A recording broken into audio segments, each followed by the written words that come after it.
نفسیاتی طریقے استعمال کرتا ہے،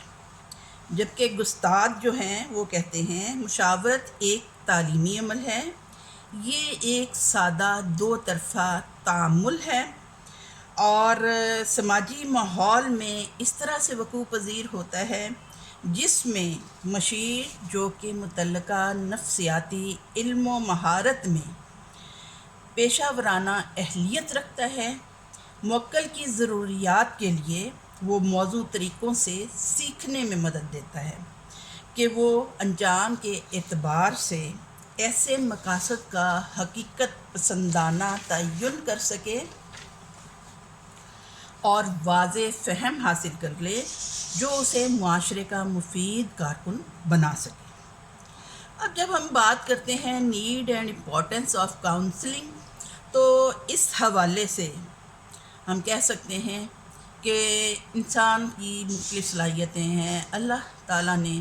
ہر فرد کو مختلف صلاحیتیں ودیت کی ہیں، تو ہر شخص کو اپنی صلاحیتوں سے کما حق کو آگاہ کرنا اور ان سے فائدہ حاصل کرتے ہوئے اپنے مسائل کو حل کرنا ہے۔ دوسری بات یہ آ جاتی ہے کہ مستقبل میں پیش آنے والے مسائل کے لیے حفاظتی بندوبست کرنے کا قابل بنانا، یہ مشاورت کا ایک فعل ہے۔ پھر یہ ہے کہ فرد کی ضروریات کی تکمیل بذریعہ پوشیدہ صلاحیتوں کی بے نقابی، یعنی ہر فرد جن صلاحیتوں میں اپنی صلاحیتوں سے آگاہ نہیں ہوتا تو ان کو اپنی ذاتی صلاحیتوں سے آگاہ کیا جائے جو اس کے اندر چھپی ہوئی ہیں، اور ان سے کما حق آگاہی کے بعد وہ بہتر طریقے سے اپنے مسائل کا حل کر سکے۔ پھر یہ ہے کہ والدین ناخواندہ ہوتے ہیں، تعلیم یافتہ نہیں ہوتے اور وہ اپنے بچوں کو رہنمائی نہیں دے سکتے مستقبل کے لیے کون سا پیشہ اختیار کریں یا کون سی تعلیم حاصل کریں، تو اس حوالے سے مشاورت کی ضرورت ہوتی ہے۔ پھر یہ ہے کہ ہمارے ہاں پاکستان میں تو یہ اتنا کامن نہیں ہے، لیکن فارن کنٹریز میں تقریباً اداروں میں باقاعدہ ان کے آفیسز قائم کیے جاتے ہیں گائیڈنس اینڈ کاؤنسلنگ کے حوالے سے، تاکہ طلباء کو ان کی صلاحیتوں کے مطابق، ان کی دلچسپی کے مطابق ان کے مضامین کا انتخاب کرنے میں مدد دی جا سکے۔ مثال کے طور پہ کہ کون سا بچہ سائنس پڑھنے کا اہل ہے اور کون سا بچہ آرٹس پڑھے گا، تو اس حوالے سے ان کو مشورہ دیا جاتا ہے۔ پھر یہ ہے کہ مشاورت کا ایک کام یہ بھی ہے کہ وہ موکل میں رضاکارانہ تبدیلی لاتا ہے، اور اس مقصد کی خاطر مشیر مطلوبہ تبدیلی لانے یا موضوع انتخاب کرنے میں معاونت کر سکتا ہے۔ جب ہم بات کرتے ہیں اسکوپ آف گائیڈنس کی، تو اس کے حوالے سے یہ ہے کہ سب سے پہلے ایجوکیشنل گائیڈنس، کہ تعلیم کے حوالے سے طلباء کو گائیڈنس کی ضرورت ہوتی ہے۔ تعلیمی میدان میں مختلف مشکلات پیش آتی ہیں، بچوں کو اپنے ساتھیوں کے ساتھ مطابقت پیدا کرنے، اسکول کے ماحول کے ساتھ مطابقت پیدا کرنے، ٹیچرز کے ساتھ، کمیونٹی کے ساتھ مطابقت پیدا کرنے کے لیے تعلیمی طور پر گائیڈنس دی جاتی ہے، رہنمائی دی جاتی ہے۔ پھر بات آ جاتی ہے ووکیشنل گائیڈنس، کہ بچوں کو ووکیشنل گائیڈنس کے لیے بھی ضرورت ہوتی ہے۔ بچوں کو بتایا جاتا ہے کہ وہ کون سا ووکیشن اختیار کریں، کون سی ٹیکنیکل ایجوکیشن ان کے لیے ہیلپ فل ہوگی جو آئندہ زندگی میں پیشہ اختیار کرنے میں ان کی مدد دے گی۔ لیڈرشپ گائیڈنس کیا ہے؟ لیڈر بنیادی طور پہ ہم اسکولز کے حوالے سے جب بات کرتے ہیں تو کلاس میں بھی کچھ لیڈرز ہوتے ہیں، جیسے گروپ لیڈر ہے، مانیٹر ہے۔ پھر یہ ہے کہ ٹیچر جو ہے وہ کلاس کے لیے لیڈر کا کام کرتا ہے، اور ہر ٹیچر جو ہے وہ اپنے اسٹاف کے لیے لیڈر کا کردار ادا کرتا ہے۔ تو لیڈرشپ کا رول ادا کرنے کے لیے بھی باقاعدہ رہنمائی کی ضرورت ہوتی ہے۔ پھر یہ ہے کہ سوشل اینڈ سیوک ایکٹیویٹیز میں حصہ لینے کے لیے طلباء کی گائیڈنس کی سخت ضرورت ہے کہ بچے کون سی ایکٹیویٹیز ہیں جن میں حصہ لیں، کون سی ایکٹیویٹیز اختیار کریں، سوشلی کس سرکل سے وہ کس سرکل میں وہ شامل ہوں، اور شہری اچھا بننے کے لیے ان کو کون سی اچھی عادتیں اپنانی چاہیے، اس حوالے سے بھی گائیڈنس کی ضرورت ہوتی ہے۔ پھر یہ ہے کہ ہمیں بچوں کو ہیلتھ اینڈ فزیکل ایکٹیویٹیز کے لیے بچوں کو گائیڈنس کی ضرورت ہے۔ ان کی صحت کے اعتبار سے ہم دیکھ سکتے ہیں کہ ہر بچہ جو ہے وہ صحت کے حوالے سے کسی نہ کسی مسئلے کا شکار ہوتا ہے،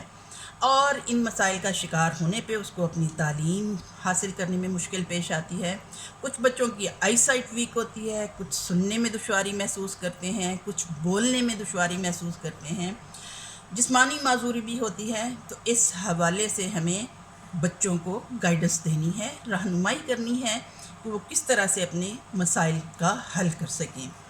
اسی طرح سے فزیکل ایکٹیویٹیز، مثال کے طور پہ بچے کس گیم کا حصہ